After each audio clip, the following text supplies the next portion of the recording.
در ولایت سوق دوام 6 ماه سال 2021 87 نفر نابالغان دست به جنایت زدند که از این شمار 49 نفر آنها خوانندگان مؤسسه‌های تحصیلاتی میانه عمومی میباشند.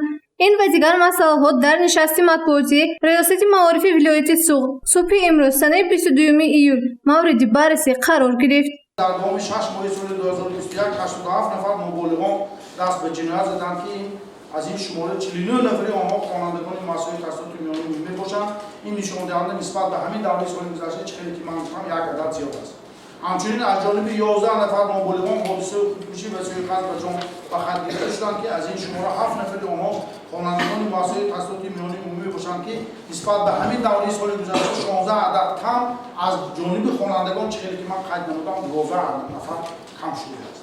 موافق معلومات شعبه‌های معارف شهر و ناحیه‌ها برای سال تحصیلاتی 2021-2022 احتیاج به کادرهای آموزگاری در مؤسسه‌های تعلیمی ولایت 708 نفر را تشکیل می‌دهد.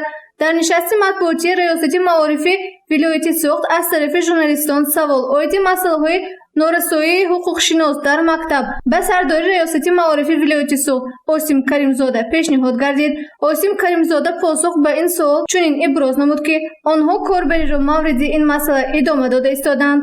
از معلمان پیشقدم از استادان بسیار برومندمان استفاده بریم و همین نارسایی روانشناسان را در ولایت کاهش دهیم و با ما موفق هم شد که ماست با همین جلب این استادان ما این کار را به انجام دهیم.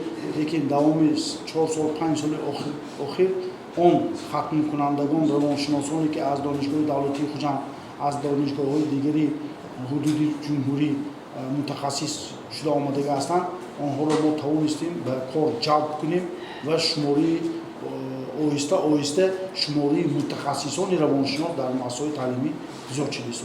سال تحصیلاتی 2020-2021 در ولایت 941 مؤسسه‌های تحصیلاتی عمومی فعالیت داشته در آنها 565231 نفر به تعلیم و تربیت فرا گرفته شدند که نسبت به سال گذشته شماره خوانندگان 17906 نفر زیاد گردیده است. موضوع نوبتی نشست مطبوعاتی این در یک صنفخانه تحصیل کردن 44 نفر خوانندگان بود.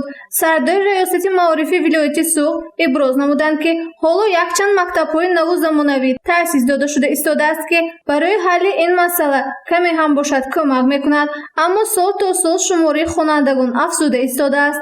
بعضی مکتب‌های ما تا 44 نفر خواننده ها جلب کرده شده است. شماره اهالی زیاد و نگیریم اگر عدد بیرون میماند مجبور میگیریم که دیگه علاج ما نیست. لیکن موافق نظامنامه ما باید 25-30 نفر طلبه باید داشته باشیم است.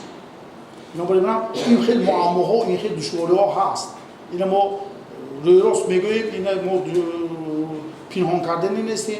اینا ما باید گوییم و در یک جایگی حل مسائل باید در یک جایگی بینیم. گزارش مهرانگیز عبداحد و یوسف یونسوف برای برنامه اطلاعاتی خبر.